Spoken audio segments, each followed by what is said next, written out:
이번 시간에는 상속에 대해서 알아보도록 하겠습니다. 우리는 평상시 이런 말을 자주 사용합니다. 노트북은 컴퓨터의 한 종류이다. 침대는 가구의 한 종류이다. 혹은 침대는 가구이다. 소방차는 자동차이다. 앵무새는 새이다. 이렇게 말할 수 있는 관계를 is a 혹은 kind of 관계라고 말합니다. 버스라는 클래스가 있고 카라는 클래스가 있을 때 버스는 카입니다 라고 말할 수 있다면 버스는 자식 클래스라고 말하고 카는 부모 클래스라고 말합니다. 자, 우리 카라는 클래스 만들어 볼 수 있었고요. 이런 카를 상속받은 버스라는 클래스를 한번 만들어 보도록 하겠습니다. 자, 상속할 때 클래스를 만드는 방법은 같고요. 버스 이렇게 만드시고요. 이클립스 상에서는 슈퍼 클래스라고 되어 있는 부분이 보여집니다. 여기에서 상속받고 싶은 클래스를 찾아주시면 되고요. 카라는 클래스를 상속받겠다 하고 만들어 주시면 클래스가 생성됐을 때 이 부분을 집중해서 보시면 되겠죠? 익스텐디스 카라고 자동으로 붙어 있는데요. 아까처럼 이클립스에서 클래스를 생성하실 때 넣어주셔도 되고요.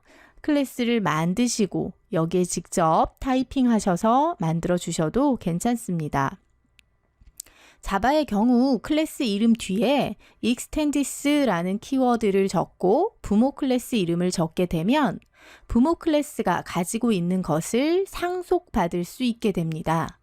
상속이란 부모가 가지고 있는 것을 자식이 물려받는 것을 이야기합니다. 즉, 부모가 가지고 있는 것을 자식이 사용할 수 있게 됩니다. 자, 그렇다면 카라는 클래스에다가 run이라고 하는 메서드를 하나 추가해 보도록 하겠습니다. 아무것도 리턴 받지 않는 run이라는 메서드를 하나 만들어 볼게요. run이 실행되면 달리다 라는 문자열을 출력하게 정의를 했습니다. 자, 버스를 보시면요. 버스에는 아무런 코드도 들어있지 않는 것을 확인할 수 있죠. 그럼 이 버스를 테스트할 수 있는 클래스를 하나 만들어 볼 텐데요. 버스 이그잼 이렇게 하나 만들어 볼게요. 자, 이때 버스라는 클래스를 하나 생성해 주고요. 자, 이 버스에 run이라는 메서드를 실행해 보겠습니다. 아까 보셨듯이 버스라는 클래스는 아무런 것도 가지고 있지 않았지만 카라는 클래스를 상속받음으로써 카라는 클래스, 부모 클래스가 갖고 있는 run이라는 메서드를 상속받았어요. 그래서 당연히 이 부분을 사용할 수 있게 됩니다. 버스 이그잼에서 실행을 시켜보시면 달리다 라는 기능을 하고 있는 것을 볼 수 있을 겁니다. run 메서드는 이런 부모인 카가 가지고 있는 메서드지만 사용 가능한 것을 알 수 있죠. 그러면 버스에 다른 메서드를 하나 추가해 볼까요? 자, 이번에는 버스에 빵빵이라고 하는 메서드를 하나 추가해 볼게요. 자, 이렇게 추가를 해보고 빵빵 수행해 보겠습니다. 자, 이렇게 되면 버스는 카에서 물려받은 run 메서드와 빵빵 하는 메서드를 사용할 수 있게 됩니다. 자, 버스 이그잼에서 한번 다시 사용해 볼까요? 버스.빵빵 이렇게 두 개를 다 사용할 수 있게 되죠. 이렇게 버스는 카에서 물려받은 run 메서드와 빵빵 메서드를 다 사용할 수 있게 되고요. 부모가 가지고 있는 메서드 이외에도 추가로 메서드를 선언하는 것을 확장하였다라고 이야기합니다. 자, 그럼 반대로 부모 클래스인 카 클래스 한번 만들어 볼까요? new 카 이렇게 생성했을 때 run이라는 메서드는 카가 가지고 있는 메서드이기 때문에 카.run 이렇게 실행을 시켜 보시면요. run은 당연히 수행이 될 텐데 카.빵빵 이렇게 해보면 빵빵이라는 메서드는 빨갛게 나오는 걸 볼 수 있죠. 이것은 부모 클래스는 자식이 갖고 있는 것을 사용할 수는 없습니다. 이렇게요. 약간 아쉽죠? 부모가 가지고 있는 메서드를 자식이 모두 사용할 수 있는 것. 우린 이것을 상속받았다라고 이야기할 수 있습니다. 여기까지 상속에 대해서 알아보았습니다.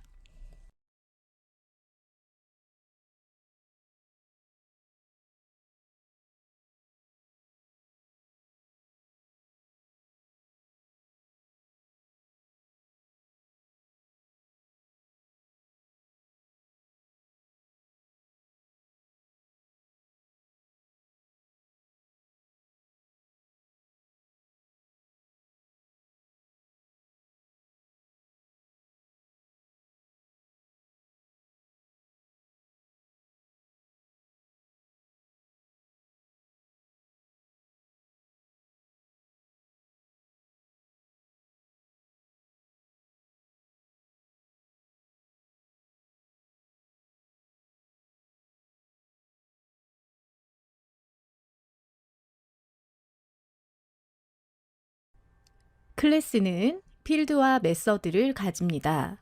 필드와 메서드를 가진다고 해서 아무 것이나 가지고 있으면 안 되겠죠.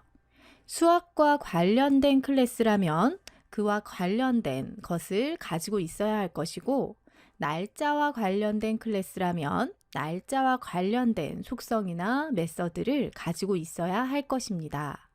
이런 특징을 캡슐화라고 이야기하는데요. 말 그대로 관련된 것을 잘 모아서 가지고 있다는 것을 의미합니다. 이렇게 모아서 가지고 있는 필드와 메서드 중에는 외부에 노출시키지 않고 감추고 싶은 속성과 메서드도 있을 수 있습니다.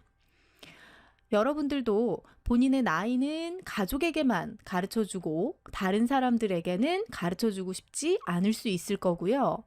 어떤 분들은 본인의 몸무게를 혼자만 알고 아무에게도 가르쳐주고 싶지 않을 수도 있겠죠. 접근 제한자 중에는 퍼블릭이라고 하는 접근 제한자가 존재하는데요. 여러분들이 은연중에 많이 보고 계셨을 겁니다. 이 퍼블릭은 어떤 클래스든 접근할 수 있다라는 것을 의미합니다. 두 번째 접근 제한자 중에는 프로텍티드라고 하는 접근 제한자를 가질 수 있는데요. 이제 각각 필드로 한번 선언을 해보면서 설명해 볼게요. 일단은 접근 제한자 중에 public이라고 하는 접근 제한자를 가질 수 있고요. 이 접근 제한자를 인트형 변수 p라고 하나 선언해 보도록 하겠습니다. 두 번째는 protected라고 하는 접근 제한자가 존재하는데요. 이 접근 제한자는 p2라는 이름으로 하나 선언해 보도록 할게요.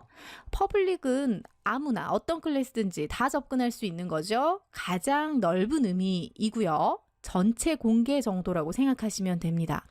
두 번째, protected는 일단은 모두는 아니에요.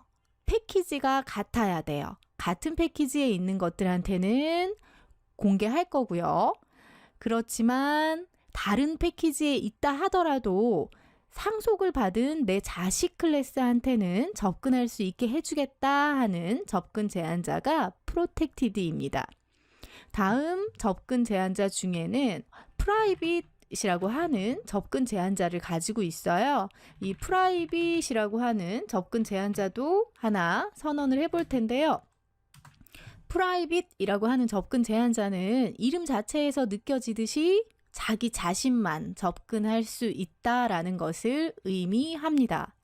근데 이런 접근 제한자를 아무것도 적지 않고 하나 선언을 해볼게요. 이렇게 선언할 수도 있는데요. 이렇게 선언한 것은 디폴트 접근 지정자를 가졌다라고 생각을 하시면 되고요. 이 경우에는 자기 자신과 같은 패키지에서만 접근할 수 있다라는 것을 의미합니다.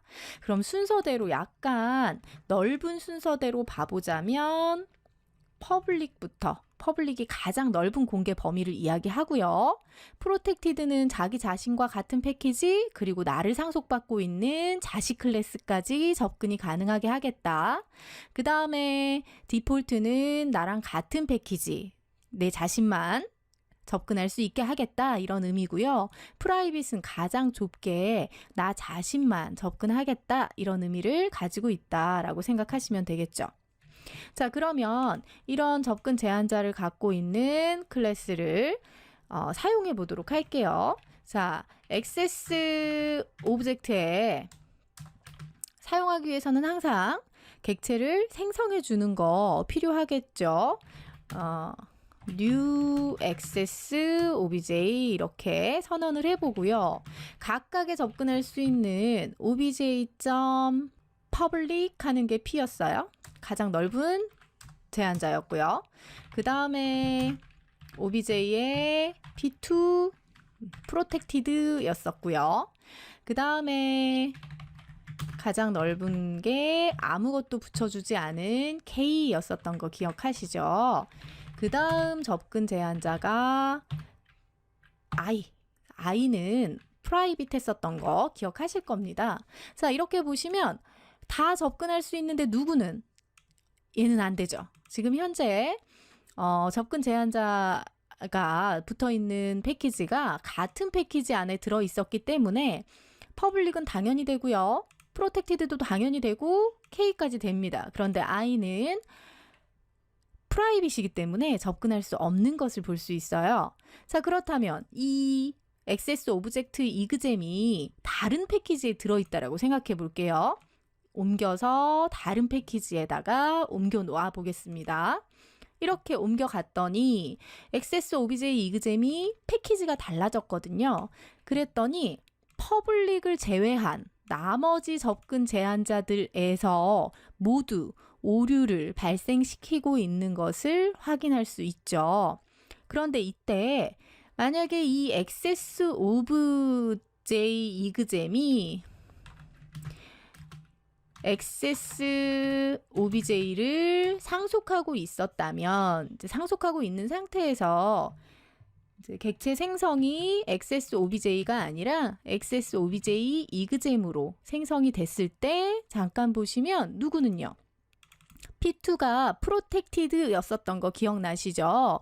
이 프로텍티드는 자식 클래스이기 때문에 지금 패키지가 다르지만 같이 액세스 OBJ를 상속받고 있는 자식 클래스이기 때문에 그 자식 클래스에서 사용하는 것까지 허용해주고 있는 것을 알 수 있습니다. 자, 이런 접근 제한자는 필드뿐 아니라 메서드와 클래스 앞에도 붙여서 사용할 수 있는데요. 접근 제한자에 따라서 해당 클래스나 해당 필드, 메서드에 어디까지 접근해서 사용할 수 있게 할 건지를 정의할 수 있는 부분입니다. 이번 시간에는 이런 접근 제한자에 대해서 알아보았습니다.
이번 시간에는 오버라이딩에 대해서 알아보도록 하겠습니다. 오버라이딩이란 부모가 가지고 있는 메서드와 똑같은 모양의 메서드를 자식이 가지고 있는 것을 이야기합니다. 오버라이딩이란 메서드를 재정의하는 것이라고 생각하시면 되는데요. 부모가 물려준 기능이 내가 필요하기는 하지만 그 기능을 그대로 사용하는 게 별로 좋진 않은 것 같아요. 새로운 기술들이 더 생겼어요. 이렇다면 부모가 물려준 메서드를 자식이 다시 정의해서 사용할 수 있을 거예요. 그렇게 사용하는 것을 오버라이딩이라고 하는데요. 카라는 클래스가 run이라는 메서드를 가지고 있죠. 이런 카를 상속받고 있는 버스라는 클래스를 한번 만들어 볼게요. 자, 이랬을 때 카 이그잼에서 버스의 인스턴스를 생성을 하고요.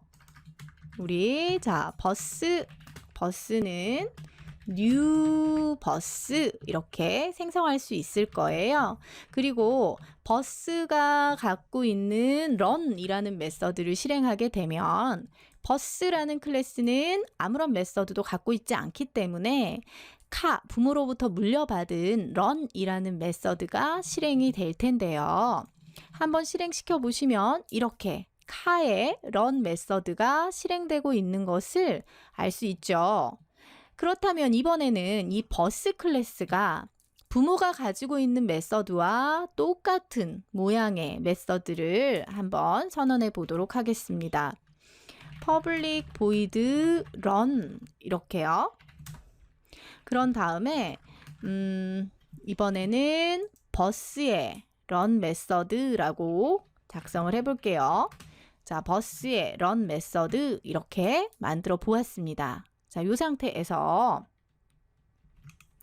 버스 이그잼에서 버스가 갖고 있는 run이라는 메서드를 실행을 시켜 볼게요. 그랬더니 이번에는 부모가 갖고 있었던 run이라는 메서드는 아예 실행이 되지 않고요. 자식이 새로 정의해 놓은 run이라는 메서드가 실행이 되는 것을 볼 수 있죠. 오버라이딩이라는 단어를 직역해 보면 올라타다라는 의미를 가지고 있습니다.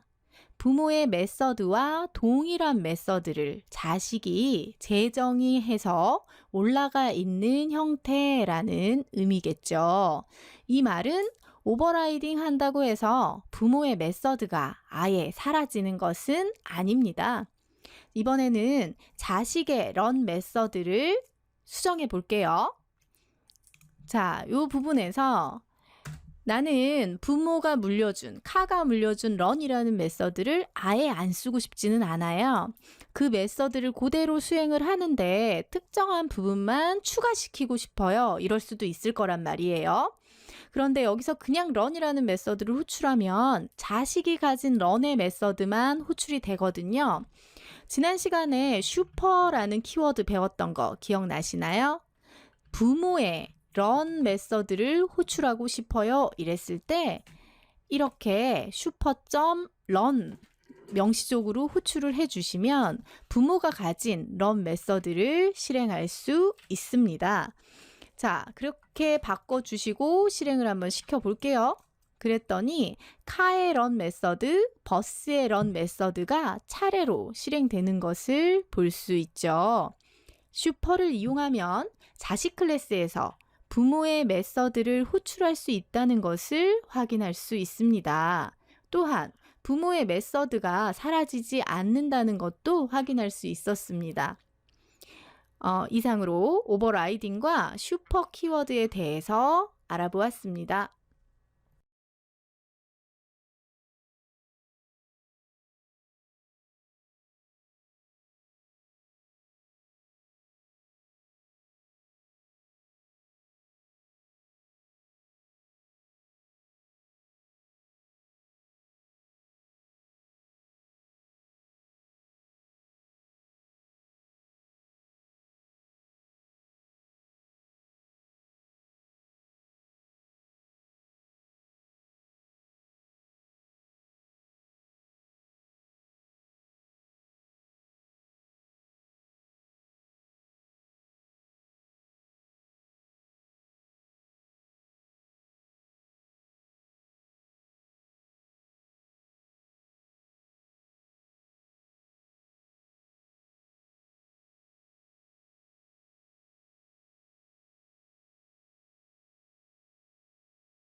이번 시간에는 클래스의 형변환에 대해서 알아보도록 하겠습니다.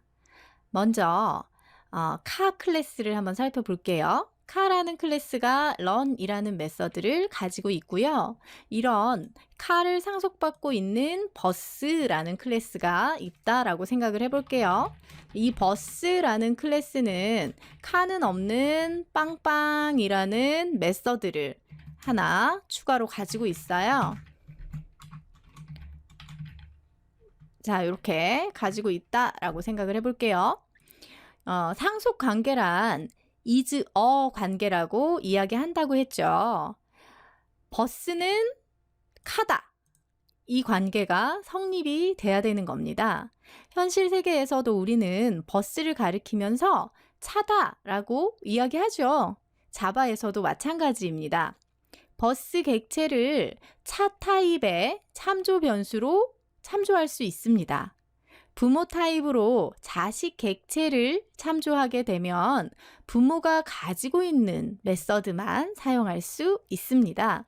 자, 무슨 이야기냐면 부모 타입인 카라는 타입으로 자식 타입인 버스를 이렇게 가리킬 수 있어요. 이런 의미였고요. 그랬을 때에 부모가 자식을 가리킬 수는 있지만 이 카 타입의 C는요. 카가 갖고 있는 run이라는 메서드는 사용하는데 전혀 문제가 없습니다.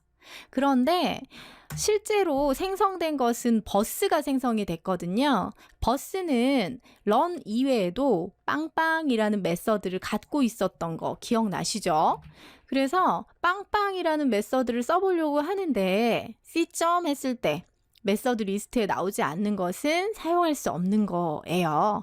그래서 빵빵하고 메서드를 호출하면 컴파일상에 오류를 발생시키는 것을 확인할 수 있습니다. 다시 이야기하자면 부모 타입으로 자식을 가리킬 수는 있으나 부모 타입으로 자식을 가리켰을 때 부모가 가지고 있는 것들만 사용할 수 있더라. 이렇게 기억하시면 됩니다. 자, 그러면 이 실제 생성된 인스턴스 버스는 빵빵이라고 하는 메서드를 실제 가지고 있거든요.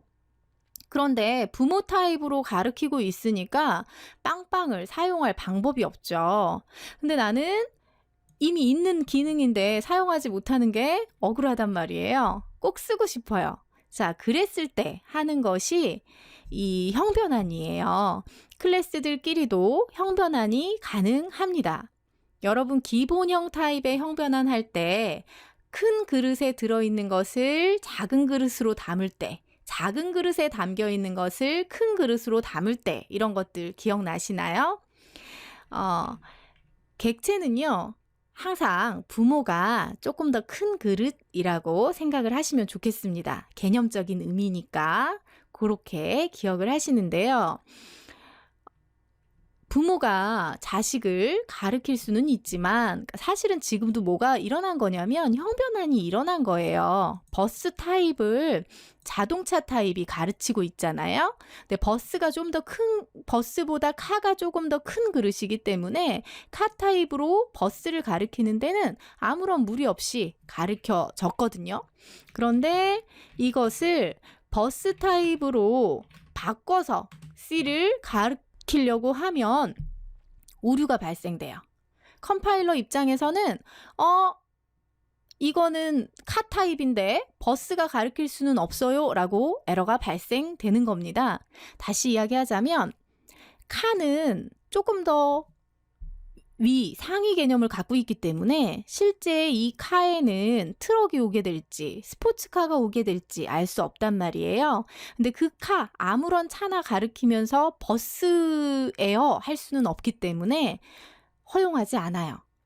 우리 기본 데이터 타입에서 큰 그릇에 담겨 있는 걸 작은 그릇에 넣을 때 생각해 보시면 근데 양을 프로그래머가 알고 있기 때문에 담아도 괜찮을 것 같아요 라는 판단이 들면 타입을 바꿔줬죠. 그거랑 같습니다.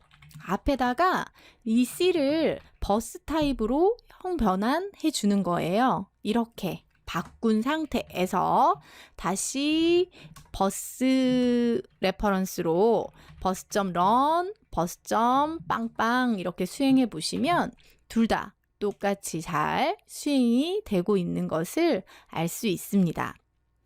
카가 이 카 타입의 C라는 레퍼런스가 참조하는 것은 버스 타입으로 변환을 시켜서 다시 버스 타입의 레퍼런스 변수 버스가 참조하도록 하였고요. 이게 가능한 이유는 카가 참조하는 객체가 원래 버스였기 때문에 가능합니다.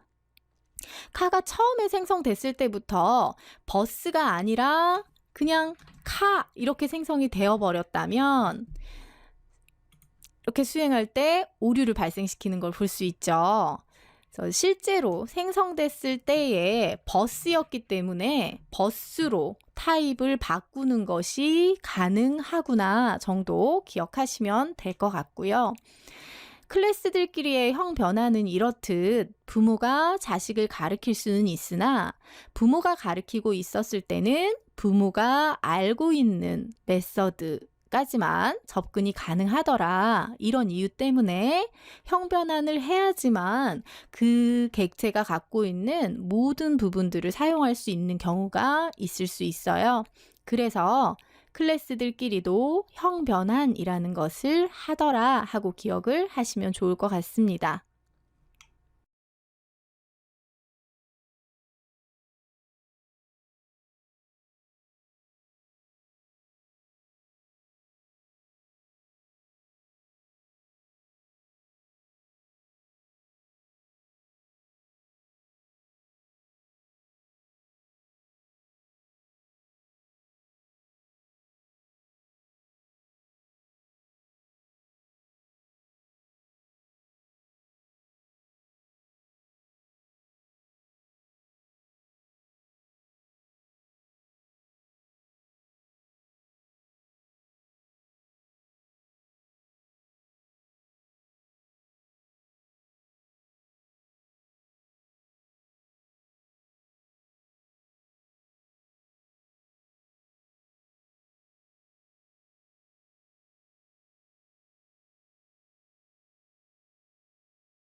인스턴스 변수를 왜 쓰냐면 일단은 저희가 어떤 상태를 좀 기록할 때 쓰면 좋습니다. 그래서 예를 들면 아까 전에 보시면 그 종류가 여러 개인 클래스에서 각각 칼이냐 활이냐를 출력했죠. 자, 그러면 클래스가 다르면 각각 다른 클래스에서 이렇게 뭔가 변형을 하면 되지만, 내가 만약에 전사 클래스에서 전사를 만든 다음에 전사 공격을 해서 브라이언과 칼이라는 값을 넘겨줬어요. 매개 변수 그 메서드에. 자, 그러고 나서 브라이언과 칼이 공격합니다. 떴죠. 자, 근데 내가 그 다음에 재공격을 한번 해보고 그 다음에 공격을 다시 한번 해보니까 필립이라는 이름과 창을 넘겨줘서 필립과 창이 공격합니다. 이런 이름을 출력하고 싶은 거예요. 자, 근데 기존에 얘가 없으면 그게 힘들어지겠죠. 자, 이거 다시, 자, 공격이라는 거부터 해볼게요. 자, 이거 버리고, 자, 이거 버리고 그냥 재공격도 그냥 버릴게요. 그리고 공격이라는 것만 일단 해볼게요. 자, 공격을 했을 때, 자, 재공격 버리고, 자, 요 세 가지 공격만 좀 생각해보세요. 자, 요렇게 했을 때, 자, 브라이언과 칼을 넘기는 거는 여기 매개 변수에 선언해놨죠. 자, 말 그대로 메서드는 함수니까 매개 변수 받을 수 있죠. 자, 근데 매개 변수도 주의해야 될 게 받을 때 타입을 적어주셔야 된다. 그래서 네임 값 스트링으로, 그리고 웨폰 네임 값 스트링으로 받은 거예요. 자, 그리고 나서 출력을 할 때, 이런 식으로 출력을 할 수 있죠. 자, 그리고 자, 요거까지는 크게 문제가 없을 거예요. 자, 요렇게 실행하면 이런 식으로 잘 나오죠. 그래서 필립 넣고 창 하고 하면 필립과 창 공격합니다. 마크 넣고 지팡이 하면 마크와 지팡이 공격합니다. 문제 없죠. 자, 근데 만약에 내가 재공격이라는 스킬을 만들었어요. 자, 재공격이라는 스킬을 만들었어요. 자, 그래서 재공격은 어떻게 되어 있냐면, 재공격은 이렇게 되어 있어요. 자, 재공격은, 자, 이거를 한번 생각을 안 해볼게요. 자, 재공격을 할 때는 요 스킬을 타야 되는데, 그럼 내가 기존에 매개 변수로 받았던 값들을 어떻게 출력하죠? 자, 이 매개 변수로 받은 거는 그 즉시 실행시켰으니까 문제가 없죠. 자, 근데 재공격 했을 때는 여기 있는 매개 변수 어떻게 가져올 거예요? 지금 재공격은 매개 변수 받을 수 없어요. 구조상. 그러니까 그렇게 정해졌어요, 룰이. 만약에 내가 재공격할 때는 매개 변수를 더 이상 받지 않는다고 가정할게요. 자, 그럼 어떻게 받을 수 있어요? 어떠한 뭔가 저장하는 공간이 있어야겠죠. 자, 그래서 그 저장하는 공간을 클래스 내부의 변수로 만드는 거예요. 자, 그래서 아까 이제 처음 예문 보면 이런 식으로 되어 있었죠. 그래서 여기에 내가 last name, 그러니까 마지막 이름이고 마지막 웨폰 이름이야. 그래서 얘를 변수로 만들어 두고요. 그리고 나서 얘가 공격 실행할 때 이 값을 이 변수에 넣어놓을게요. 자, 이렇게 넣어놓으면 어떻게 돼요? 여기 접근할 수 있죠. 자, 그럼 재공격할 때 여기에 보시면 기존에 내가 마지막에 저장했던 이름을 가져올 수가 있죠. 그래서 마지막에 저장했던 걸 공격 이름을 가져올 수 있죠. 그래서 이런 식으로 하면 내가 재공격할 때 기존에 넣었던 이 값으로 다시 출력할 수 있는 거죠. 이런 식으로 해서 인스턴스 변수는 어떤 것을 기록하고 싶을 때 씁니다. 그래서 어떤 그러니까 변수의 그냥 고유한 그런 목적이랑 동일해요. 변수가 뭐예요? 어떤 데이터 담아놓는 그릇이랬죠.